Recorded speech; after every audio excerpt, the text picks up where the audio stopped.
처음 오신 분은 모르시겠지만 저도 오늘 여기서 처음 설교합니다. 많이 긴장됩니다. 제가 이전 교회에서 설교할 때 참 제가 많이 바꿔야 될 모습 중에 하나가 설교하다가 갑자기 우는 것입니다. 지난번에 우리 담임 목사님께서 설교해서 약간 울컥거리시는데 아시는 분은 아시죠? 제가 그럴까 봐 걱정인데 제 아내가 그 모습을 보면서 항상 얘기합니다. 집에서는 한 번도 우는 것을 본 적이 없는데 왜 설교할 때 우냐고 그러면서 지적을 합니다. 왜 지적하냐면은 울다 보니까 제대로 전달이 안 돼서 말씀을 전달해야 될 설교자가 자기 기분 따라 그렇게 반응하면 안 되지 않느냐 이렇게 하면서 제 아내가 저를 혼냅니다. 제가 이렇게 말씀드리는 것은 처음이라서 또 긴장되고 해서 이렇게 말씀드립니다. 오늘 말씀 보시겠습니다. 오늘 봉독해 드렸듯이 13장 1장 9절. 오늘 말씀은 비유장으로 많이 알려진 마태복음 13장입니다. 이렇게 많이 알려졌기 때문에 더욱더 저는 더 긴장하게 됩니다. 우리는 성경에서 예수님께서 비유로 말씀하신 내용이 많이 있음을 알고 있습니다. 근데 왜 예수님께서 이렇게 많이 비유로 말씀하셨을까요? 먼저 오늘 본문에서 왜 예수님께서 비유를 통해서 말씀하셨는지를 알고자 합니다. 오늘 9절까지 읽으시면서 뭔가 이상하다고 여겨지는 내용이 없으신가요? 그렇게 이상하거나 이해가 안 되는 부분이 별로 없다고 생각되어질 수도 있습니다. 그런데 제자들은 뭔가 이상했는지 이 9절 다음에 10절에서 다음과 같이 질문합니다. 마태복음 13장 10절입니다. 다 같이 한번 읽겠습니다. 제자들이 예수께 나와 이르되 어찌하여 그들에게 비유로 말씀하시니? 어찌하여? 요즘 말로 왜 예수님 저들에게 그 큰 무리에게 비유로 말씀하십니까? 이렇게 질문한 겁니다. 왜 이렇게 또 예수님께 제자들이 질문했을까요? 제자들은 뭔가 이상함을 느꼈습니다. 아마 우리가 일상적으로 사용하고 접하는 비유를 사용하는 이유와 목적에 뭔가 부합하지 않아서 이상해서 질문하였던 것입니다. 우리가 일상적으로 책이라든지 아니면 누군가 대화할 때 비유를 드는 이유가 무엇입니까? 한번 그래서 이것을 인터넷에서, 요즘 인터넷 세상이니까 인터넷에서 비유에 대해서 한번 검색했습니다. 그러면 어떤 사전 이렇게 나오지 않습니까? 그래서 여기 비유의 목적이라고 인터넷에 처음 뜨는 것을 제가 한번 읽어드리겠습니다. 비유의 목적. 대개 타인이 이해하지 못하는 표현을 타인도 이해할 수 있도록 타인이 당연히 알고 있는 이미지나 우화를 예시로 전하고자 하는 바의 내용을 강조하여 생동감 있는 표현으로 타인을 공감시키고 설득하는 것. 더 짧게 한다면요, 상대방이 이해하지 못하는 표현을 이해할 수 있도록 하기 위해서 상대방이 알고 있는 것을 이용해서 설득하는 게 비유라는 것입니다. 근데 1절부터 9절까지 읽으셨죠? 어려운 부분 있으십니까? 1절부터 9절까지 제가 한 줄로 한번 좀 요약해 볼까요? 씨를 뿌리고 열매를 맺을 만한 땅에서 많은 열매가 열린다. 이렇게 요약할 수 있는데 이게 뭐가 또 어려워서 큰 무리에게 쉽게 설득하기 위해서 비유를 든다니까 제자들이 참 이상하게 여긴 것입니다. 굳이 비유를 들지 않아도 이건 그냥 씨 뿌리고 좋은 땅이면 열매 맺고 그런 건데 뭐하러 비유를 드십니까? 이렇게 질문한 것입니다. 그런데 이 질문을 하고 나서 예수님께서 내가 비유를 들은 이유에 대해서 속 시원히 설명해 줍니다. 예수님께서 너희들이 한번 찾아봐, 너희들이 알아맞혀봐 이렇게 질문을 던지거나 궁금증을 유발하거나 그런 것이 아니라 바로 대답해 줍니다. 마태복음 13장 13절입니다. 다 같이 한번 또 읽겠습니다. 그러므로 내가 그들에게 비유로 말하는 것은 들어도 예수님께서 뭐라고 대답하셨습니까? 그들이 깨닫지 못하게 하기 위해서 비유를 쓴다는 것입니다. 우리가 일상적으로 알고 있는 비유의 목적은 전혀 반대죠. 설득하기 위해서, 이해시키기 위해서 비유를 사용해야 되는데 오늘 예수님은 정반대로 그들이 깨달지 못하게 해서 내가 이렇게 비유를 든다. 이 얘기는 예수님은 오히려 비유를 통해 천국의 비밀을 숨기려 한다고 말씀하십니다. 좀 이따도 얘기했지만 여기서 C는 천국의 비밀을 많이 비유하고 있습니다. 더 확실히 하고자 또 이사야의 예언을 들면서 거론하면서 인용하면서 예수님께서 말씀하십니다. 마태복음 13장 14절 15절입니다. 또 다 같이 한번 읽겠습니다. 이사야의 예언이 그들에게 이루어졌으니 일렀으되 보기는 보아도 알지 못하고 이 백성들이 마음이 완약하여져서 그 귀가 듣기에나 마음으로 깨달아 돌이켜 내게 고침을 받을까 두려워함이라 하였느니라. 어떻게 말씀하셨습니까? 이사야가 이렇게 얘기했다는 것입니다. 그러면서 15절 하반절에 이 얘기를 듣고 그들이 고침을 받을까 두려워함이라 하였느니라. 우리가 하나님 말씀을 전하면서 저들이 하나님 말씀 받고 죄를 회개하면 안 되겠다, 오해하게 만들자, 하나님께서 이렇게 말한다는 게 참 이해가 되지 않죠? 이 원문이 이사야의 말씀을 다시 한번 보시겠습니다. 이사야 6장 8절에서 10절입니다. 계속 읽게 만들어서 죄송하지만 같이 한번 또 읽겠습니다. 내가 또 주의 목소리를 들으니 주께서 이르시되 내가 누구를 보내며 누가 우리를 위하여 갈까 하시니 그때 내가 이르되 내가 여기 있나이다 나를 보내소서 하였더니 여호와께서 이르시되 가서 이 백성에게 이르기를 너희가 듣기는 들어도 깨닫지 못할 것이요 보기는 보아도 알지 못하리라 하여 이 백성의 마음을 둔하게 하며 그들의 귀가 막히고 그들의 눈이 감기게 하라. 눈을 보고 귀로 듣고 마음으로 깨닫고 다시 돌아 고침을 받을까 하노라 하시기로. 하나님께서 여호와께서 부르실 때 내가 여기 있나이다 이사야가 대답하고 내가 가겠습니다 했는데 그럼 너는 가서 내 말을 전하되 내 말을 듣는 이가 고침을 받을까 걱정이다 이렇게 얘기하면은 내가 왜 가야 되지? 이런 생각 들지 않을까요? 하나님 말씀을 전하고 하나님 말씀을 깨닫기 원하면서 그것을 보기 위해서 내가 주의 복음을 전하겠다고 가겠다고 손들고 나섰는데 너를 통해서 내 말을 듣고 그들은 귀가 다치고 눈이 다칠 것이다 얘기합니다. 예수님이 비유로 말씀하시는 목적은 깨닫지 못하게 하려는 것인데 그 대상은 오늘 2절에 나와 있는 큰 무리입니다. 큰 무리는 깨닫지 못하게 하기 위해서 이 비유로 말하시는 것입니다.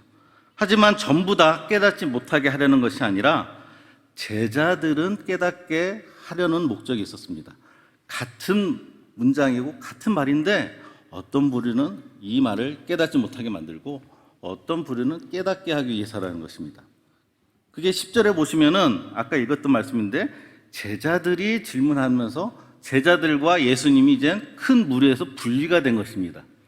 그러면서 10절 이후에서는 제자들에게 그 질문을 대답하면서 또 한번 이 땅의 비유, 씨 뿌린 자의 비유에 대해서 설명하게 되는 내용이 쭉 나온다는 것이죠.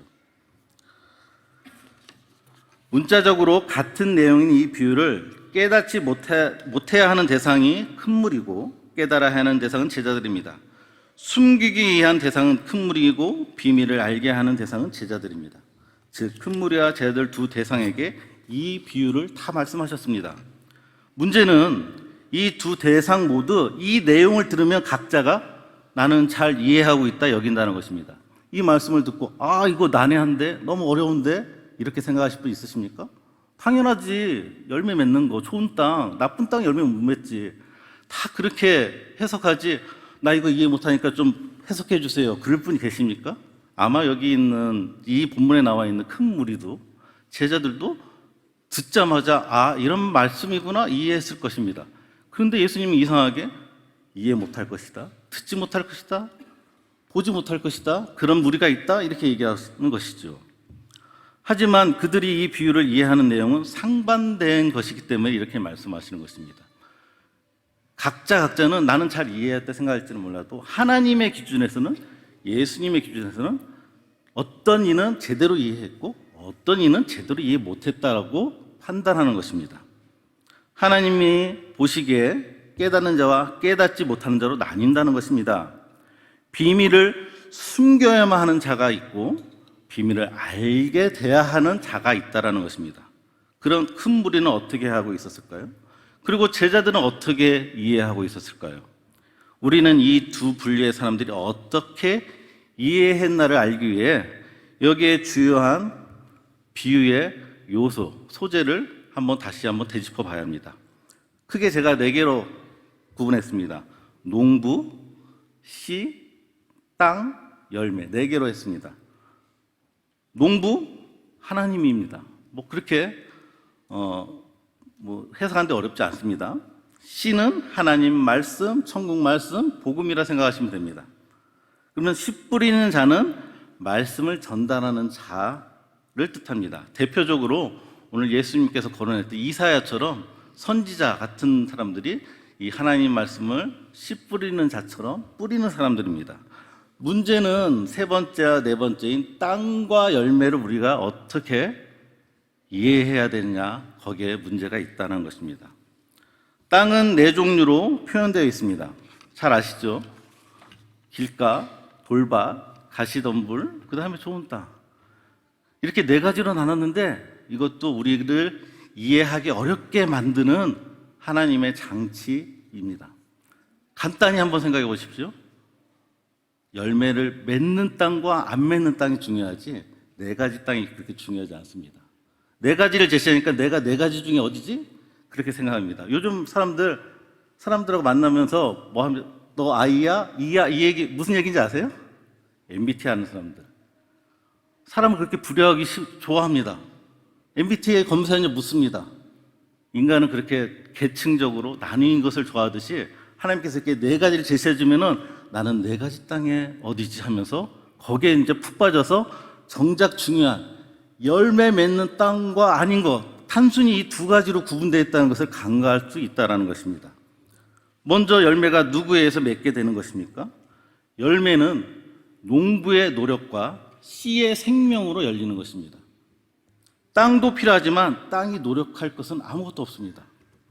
땅은 자신의 그 자리에 가만히 있을 뿐입니다. 농부의 노력으로 앞에 열매를 맺지 못하는 땅을 좋은 땅으로 바꿀 수 있다는 것입니다. 농부의 노력으로 좋은 땅으로 바꾸는 것이지 땅이 좋은 땅으로 내 자신을 기경할 수 없다라는 것입니다. 하지만 열매 맺지 못하는 땅이 자기 자신의 토양의 성질과 환경을 바꿀 수가 없는 것이죠. 과거에 오늘 이 본문을 읽으시면서 설교를 들으시면서 나는 어떤 땅일까 생각하시면서 뭔가 부족하다 판단되어져서 앞으로는 열매를 많이 맺는 좋은 땅이 되기 위해 어떤 열심과 어떤 생활을 할까 다짐하고 계획하기도 했을 것입니다. 저도 그랬고요. 하지만 오늘 말씀은 너희들이 내가 씨를 심어서 많은 열매를 맺도록 너희들이 좋은 땅으로 만들어 놔야 돼? 그럼 내가 씨를 뿌릴 거야? 이런 얘기가 아니라는 것입니다. 그렇게 이해한다면 이 큰 무리가 이해하는 내용으로 우리는 이해하고 있다는 것이죠. 땅은 수동적인 존재입니다. 움직일 수 없는 존재입니다. 내가 안 좋은 땅인데 열심히 노력하여서 좋은 땅으로 능동적인 방법을 통해 바꿀 수 없는 것이 땅인 것입니다. 땅은 받아들여야만 하는 땅입니다. 가만히 있을 수뿐이 없습니다. 즉 여기에 표현한 땅들은 농부이신 하나님이 하신 대로 받아들여야만 합니다. 여기서 한 가지, 농부는 저는 이렇게 말합니다. 바보 농부. 왜 바보 농부라고 할까요? 씨 뿌리는 자, 바보 씨 뿌리는 자.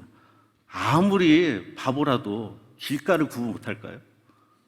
돌밭을 구분 못할까요? 이 씨가 얼마나 귀합니까?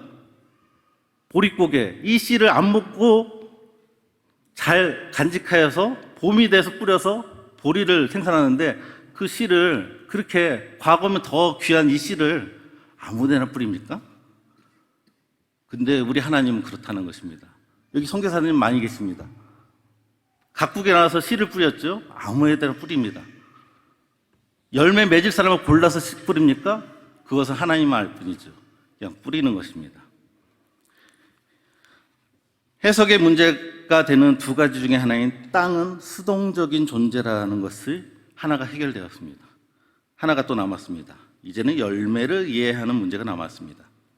이 열매의 내용도 땅의 특성과 많이 공유를 하고 있습니다. 씨를 받고 물과 햇빛을 골고루 받아야지만 열매가 나오는 것입니다. 제가 받고 받아 강조했습니다. 바로 열매도 수동적인 것이라는 것입니다. 열매는 하나님이 맺게 해주시는 것입니다. 좋은 땅도 열매도 하나님이 만들어 주신다는 것을 우리는 이 비유 속에서 꼭 기억해야 할 기준인 것입니다. 하나님이 하시지 않으면 아무것도 단 1%도 열매를 맺는데 우리는 아무런 도움도 될 수 없습니다. 이 내용은 내가 30배를 맺게 하지도 못하고 60배도 못하며 100배 열매를 맺는 것에 내가 노력할 것이 아무것도 없다라는 것을 이야기하고 있습니다. 이 30배, 60배, 100배도 하나님이 결정하시는 것이지 나의 노력을 통해서 더 많이 맺어야지 아닙니다. 우리는 이 열매도 받아들여야만 합니다. 그럼 도대체 하나님이 맺게 해주시는 이 열매의 내용은 무엇일까요? 이것을 알려면 이 두 분류의 사람들에게 하나님이 주신 것을 보면 알 수 있습니다. 큰 무리와 제자들이 예수님을 만났을 때 반응이 있다라는 것입니다. 큰 무리와 제자들의 차이는 어디에 있을까요? 결론부터 먼저 말씀드리면 큰 무리는 택함 받지 못한 자들입니다. 제자들은 택함 받은 자들입니다. 이들이 열매를 한번 보시겠습니다. 먼저 큰 무리는 택함을 받지 못한 자들이라 말씀드렸는데 신약에 많이 거론되는 대표적인 사람이 있습니다. 바로 바리새인입니다. 바리새인은 이 말씀을 들으면서 어떻게 이해했을까요? 큰 무리 중에 분명히 바리새인이 있을 것입니다. 율법에 능통한 자가 있을 것입니다. 어떻게 이해할까요? 내가 얼마나 많은 열매를 맺었지? 하면서 내가 얼마나 율법을 많이 잘 지켰지? 적어도 자신이 열매 맺지 못한 세 가지 땅이라고 생각지 않을 것입니다. 내가 당연히 열매를 맺었는데 율법을 잘 지켰는데 30배일까? 60배일까? 100배일까? 이런 식으로만 생각하겠죠. 근데 30배, 60배, 100배를 또 어떻게 측정할까요? 나보다 더 율법을 잘 지키는 자, 나보다 더 율법을 더 엄격히 지키는 자, 이들과 비교하면서 상대적으로 그 30배, 60배, 100배를 생각하겠죠. 즉 바리새인이 이해한 열매는 율법 지킴에 있다는 것입니다. 마태복음 19장 16절에서 20절입니다. 16절에서 20절까지 제가 한 절, 여러분이 한 절 교독하시겠습니다. 어떤 사람이 주께 와서 이르되 선생님이여 내가 무슨 선한 일을 하여야 영생을 얻으리이까?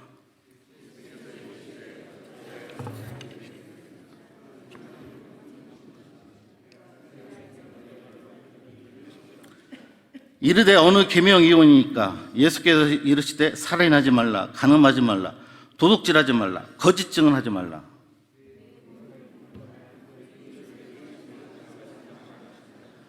다 같이 읽겠습니다. 그 청년이 이르되 이 모든 것을 내가 지켰사온데 아직 무엇이 부족하나이까? 부자 청년 이야기입니다. 잘 지켰죠? 무엇이 부족하냐고 예수님께 우리 반문합니다. 다 지켰는데요? 더 필요한 게 뭡니까? 선한 일을, 율법들, 영생을 얻으려면 율법 지킴이죠. 이것이 율법의 열매로 이해하는 큰 무리의 반응인 것입니다. 택함 받은 제자들의 반응은 그러면 어떠했을까요? 제자들은 말씀이신 예수님을 앞에 두고 뭐라 말하였을까요? 아무 열매 맺는 것이 없어 부끄러워했다는 것입니다. 누가복음 5장 8절입니다. 누가복음 5장 8절을 다 같이 한번 읽겠습니다. 시몬 베드로가 이를 보고 예수 무릎 아래 엎드려 이르되 주여 나를 떠나소서 나는 죄인으로서 하니. 예수님을 앞에 두고 나는 죄인입니다. 이렇게 얘기했다는 것입니다. 지금 이때가 어떤 장면이냐면은 많은 물고기를, 예수님의 명을 받고 많은 물고기를 건지고 왔을 때입니다. 만약에 이게 바리새인적 율법 지킴이라 얘기했다면은 예수님께 어떻게 얘기했을까요? 아, 예수님 나 물고기 많이 잡았어요. 나 이렇게 열매 많이 맺었어요. 그렇게 반응해야 되는데 그거 얘기 안 합니다. 나는 죄인입니다. 누가 보아도 부자 청년이 하나님의 말씀을 잘 지켰을 것입니다. 베드로보다 잘 지켰겠죠. 하지만 그건 죄된 인간의 시각과 기준인 것입니다. 예수님이 원하시는 것은 무엇일까요? 다시 말해 오늘 본문에 하나님께서 맺게 해주시는 열매는 무엇일까요? 내가 죄인입니다를 깨닫고 고백하는 것을 바라는 것입니다. 예수님을 만난 자의 또 다른 고백이 있습니다. 디모데전서 1장 15절입니다. 디모데전서 1장 15절을 다 같이 한번 읽겠습니다. 믿보다 모든 사람이 받을 만한 이 말이요, 그리스도 예수께서 죄인을 구원하시려고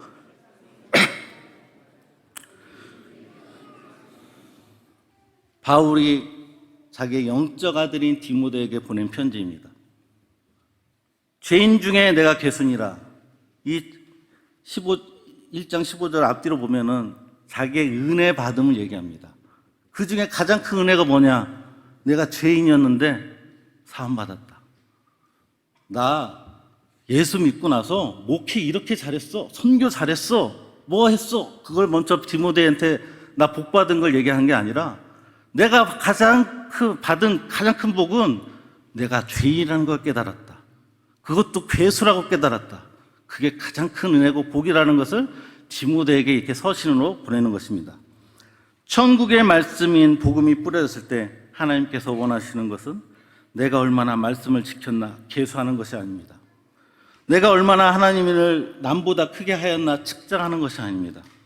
내가 죄인이었음을 깨닫고 엎드려지는 것이 오늘 본문의 열매인 것입니다. 외형적으로 하나님의 이름과 예수님을 또는 교회를 거론하면서 많은 선한 일들을 할 수 있습니다. 하지만 그 기초가 내가 죄인임을 인식하지 못하고 한다면 세상 속에서 많은 것을 이루었다 할지라도 그것은 세상 속에서 하는 인간적인 기준의 선한 일일 뿐입니다.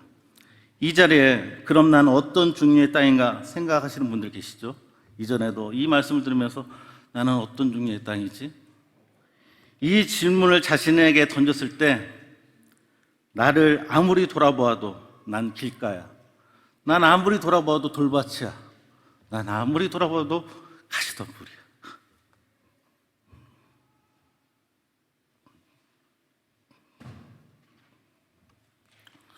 이렇게 여기시면서 부끄러운 자가 바로 좋은 땅입니다.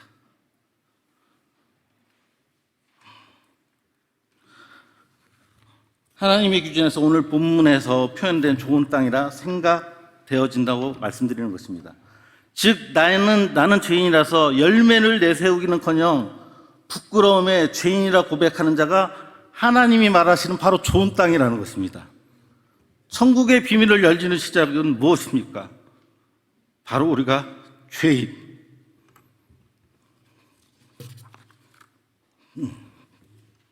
이라는 것을 깨닫는 순간부터입니다. 죄인이라는 것을 깨닫지 못하고 천국에 들어갈 수는 없습니다. 하나님께서 우리에게 주시고자 하는 가장 기본적이고 다른 신앙의 열매의 기초가 되는 것이 바로 내가 죄인이구나라는 것을 깨닫는 것부터 시작됩니다. 예수님께서 오늘 이 말씀에서 이사야의 말씀을 이용했습니다. 이사야에게 주어진 역할이 무엇입니까? 선지자입니다. 선지자의 주된 사역의 내용은 바로 이스라엘 민족에게 가서 죄를 깨닫고 회개를 선포하는 것이었습니다.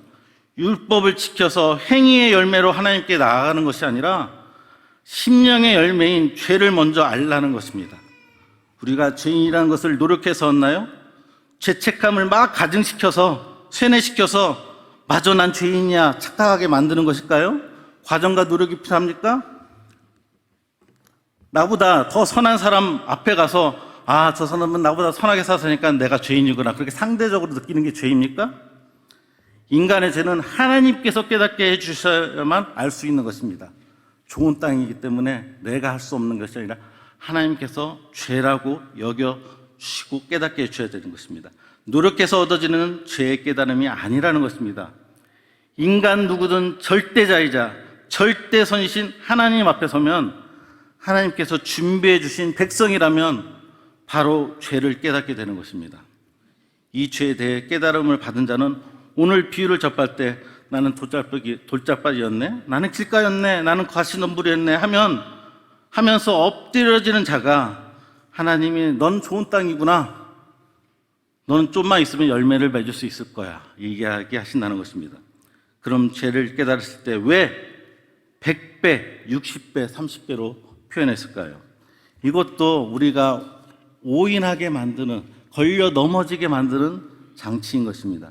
인간의 죄성은 아주 집요합니다. 이 표현도 이 비유를 깨닫지 못하게 하는 장치 중에 하나인데 그 죄성 중에 하나가 남과 비교하는 것입니다. 30배, 60배, 100배. 이 앞에 내용 다 제치고 30배, 60배, 100배 있어. 그러면 100배 열매가 있어. 그러면 여러분들은 어떤 생각할까요? 나 100배 맞아야 되는데 나는 60배일까 30배일까? 그 숫자에 또 몰입하게 되는 것입니다. 이 문구를 보는 순간 열매가 천국 상급이면은 또 지상에서 얼마나 많은 열매를 맺어야 할까 노력하겠죠. 반대로 이 열매가 죄를 깨닫는 것이라면은 나는 30배면 돼야지. 나 큰 죄인 아닌데 100배이자 이렇게 계속 숫자적으로 비교적으로 얘기한다는 것이죠. 죄라는 것은 숫자적으로 측정되는 것입니까? 아닙니다. 각자에게 느껴지는 감정을 지금 30배, 60배, 100배 표현하는 것입니다. 그래서 다른 본문에서는 반대로 30배부터 시작합니다. 마가복음 4장 8절에서는 더러는 좋은 땅에 떨어짐에 자라 무성하여 결실하였으니 30배, 60배, 100배. 마태복음은 100배, 60배, 30배. 그러니까 이게 중요한 게 아닙니다. 제가 한번 예를 들어보겠습니다. 정확한 이해는 안 됐을지라도 좀 이해를 돕기 위해서 얘기합니다. 만약 저에게 누군가 30만 원 주고 옆에 사람 60만 원 주고 다른 사람 100만 원 줬다면 어떨까요? 이왕 주는 건 나 100만 원 주지 왜 30만 원 주세요? 불평할 것입니다. 왜냐하면 30만 원이든 60만 원, 100만 원이든 전 가져본 적이 있습니다. 그래서 가치가 어떤지 느낌이 있습니다. 이왕이면 더 큰 만족감을 지금 100만 원 주시죠. 근데 만약 똑같은 비율로 제가 단위를 바꿔보겠습니다. 저에게 누군가 와서 너 30조 가져, 60조 가져, 100조 가져. 그러면은 제가 가져보지 못하고 상상도 못하고 이게 숫자 세기도 힘든 그 돈을 가졌는데 근데 왜 나는 60조 안 줘요? 왜 100조 안 줘요? 이럴 수 있을까요? 저는 그러지 못할 것 같습니다. 누군가는 그럴 수도 있겠죠. 왜일까요? 저에게는 30조를 가져본 경험도 없습니다. 그 크기가 어마어마하기 때문에 모른다는 것이죠. 이렇게 볼 때 우리의 죄는 얼마입니까? 천국의 상급이라면 따질만도 하겠지만 상상할 수도 없이 큰 그 죄를 사함받고 천국에 간다는 게 하나님께 왜 내가 60배, 100배가 되지 않냐고 따질 것입니까? 30배, 60배, 100배가 아니더라도 단 하나의 열매라도 열매를 맺음으로 그것은 당신은 좋은 땅이다라고 증명하는 것입니다. 그래서 우리는 그것을 가지고 만족하고 감사할 뿐인 것입니다. 이미 난 영접할 때 죄인인 것을 인정했다고. 이 말씀이 우리의 과거에만 적용됐다고 생각하십니까? 나 영접할 때 많이 울었어. 내가 죄인인 거 고백했어. 그러면 지금은 아닌가요? 하지만 하나님은 우리가 더 큰 은혜를 앞으로의 삶 속에 깨닫기를 기대하고 계십니다. 또 준비해 주셨습니다. 그래서 누가복음 8장 15절입니다. 이거는 제가 읽어드리겠습니다. 누가복음 8장 15절에 땅의 비유가 있는데 좋은 땅에 있다는 것은 착하고 좋은 마음으로 말씀을 듣고 지켜 인내로 결실하는 자니라. 인내라고 표현되어 있습니다. 다른 땅의 비유에는 인내란 단어가 없습니다. 여기에만 인내가 있는데요. 땅이 인내하는 것은 무엇일까요? 땅이 난 참아야지 그렇습니까? 땅은 그냥 기다리는 것이 인내인 것입니다. 인내할 수뿐이 없는 것이 땅입니다. 그렇기 때문에 우리는 좋은 땅이기 때문에 기다리면 열매를 맺는다는 것입니다. 우리의 나라는 유한합니다. 그리고 앞으로의 시간은 이전처럼 젊었을 때는 많이 움직이면서 많은 것을 할 수 있는 시간이 별로 없습니다. 그럴 체력도 없고 그런 육체도 아닙니다. 하나님의 일을 하고 은혜를 경험하기에는 점점 약해지는 현실입니다. 우리의 노력이 필요한 열매라면 이전처럼 움직이지 못함에 안타까움만 있을 뿐입니다. 내가 어떻게 노력해서 열매를 맺는다는 기준이라면은 바리새인 같은 기준이라면은 더 움직여야 되는데 더 열매를 맺어야 되는데, 내가 움직여야 되는데 하는데 움직이지 못하면 어떻게 열매를 맺지? 계속 그 안타까움만 생기겠죠. 하나님께서 우리에게 그렇게 만들어 놓으셨을까요? 아닙니다. 하지만 죄를 깨닫는 열매는 믿는 한순간에만 주어지는 것이 아니라 매 순간 하나님께서 주시는 열매입니다. 이 열매는 어떠한 노력이 필요한 것이 아니라 하나님 앞에 나아가면 됩니다. 이미 우리는 좋은 땅에게 열매가 주어진다는 것입니다. 어떤 움직임이 없어도 됩니다. 어떤 땀 흘림이 없어도 가능합니다. 말씀 앞에 나가면 된다는 것입니다. 제가 얼마 전에 손바닥에 가시가 박혔습니다. 근데 너무 작아가지고 안 보입니다. 뭔가 이제 뽑아내려고 안 됩니다. 요즘에 어떻게 할까요? 예전에는 돋보기 같은 거 어떻게 구했겠죠? 근데 요즘에 편리합니다. 스마트폰으로 이렇게 찍어서 이렇게 누르면 됩니다. 여러분, 마음판이 A4지라고 한번 생각해 보십시오. 수많은 죄가 있습니다. 달마시안처럼 많은 점들이 있습니다. 나 죄가 많구나. 당연하겠죠. 근데 여러분의 A4 흰 백지인데 점 하나만 있습니다. 그것도 작은 점. 그 하나의 점을 갖고 나는 죄가 별로 없어 이렇게 생각하시겠습니까? 말씀 앞에 서면은, 하나님 앞에 서면은 그 하나의 점도 지금 제가 스마트폰을 확대하듯이 크게 보입니다. 크게 보이면서 하나님 앞에 나아가게 된다는 것입니다. 우리의 죄를 확대할수록 우리는 더욱 하나님 은혜에 감사하게 됩니다. 더욱더 사랑을 실천할 수 있는 에너지원이 됩니다. 세상 속에서는 죄책감이나 죄의식을 느끼지 말라고 가르칩니다. 그러면 너 앞으로 생활이 힘들어져. 거기서 자유해야 해. 이렇게 얘기합니다. 죄책감과 죄의식 속에 있으면 앞으로의 삶이 어려워진다고 얘기하는 게 세상입니다. 하지만 말씀 속에 죄를 확대하는 것은 세상 속에 말하는 이런 죄책감이나 죄의식이 아닙니다.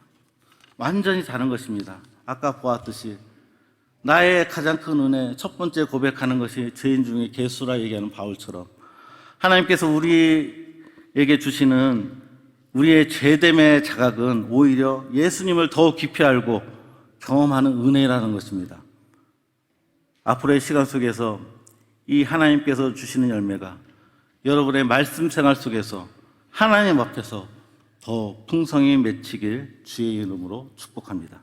기도하시겠습니다. 하나님 아버지, 우리를 좋은 땅으로 불러주심에 감사드립니다. 또한 열매 맺게 해주셔서 또한 감사드립니다. 앞으로의 시간 속에서도 우리에게 주신 이 열매를 기억하며 주실 열매를 감사하며 살아가게 하여 주시옵소서. 예수님의 이름으로 기도드립니다. 아멘.